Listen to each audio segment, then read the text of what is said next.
తిరుమల వెళ్తాం కదా, అక్కడ కొలువైన శ్రీవారికి అంత పెద్ద నామం పెట్టి కళ్లను ఎందుకు మూసేస్తారో ఎప్పుడైనా ఆలోచించారా?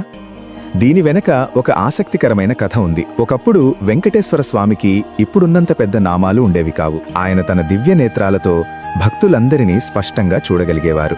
అయితే ఆ రోజుల్లో ఆలయ అధికారులు ఎవరైనా తప్పు చేస్తే చాలా కఠినంగా శిక్షించేవారు. ఈ శిక్షలు చాలా భయంకరంగా ఉండటంతో తిరుమలలో స్వామివారి ముందుకు వెళ్లడానికి అందరూ భయపడేవారు. దీంతో ఆలయంలోని అర్చక బృందం ఒక ఆలోచన చేసింది. స్వామివారు తన కళ్ల ముందు జరిగే పాపాలను చూస్తే మరింత కఠినంగా శిక్షిస్తారని భావించారు. అందుకే వెంకటేశ్వర స్వామి కళ్ళు కనిపించకుండా నామంలో కొంచెం కర్పూరం కలిపి ఆ నామాన్ని వెడల్పుగా పెట్టి కళ్లను పూర్తిగా మూసేశారు. కాని పూర్తిగా కళ్లను మూసేస్తే స్వామివారి ఆగ్రహానికి గురవుతామని భయపడి వారంలో ఒక్కరోజైనా, అంటే గురువారం రోజున మాత్రమే దీన్నే లక్ష్మీవారమని కూడా అంటారు, ఆ పెద్ద నామాన్ని తీసి చిన్న నామం పెట్టి వెంకటేశ్వర స్వామివారి నేత్ర దర్శనాన్ని అందరికీ కల్పిస్తారు.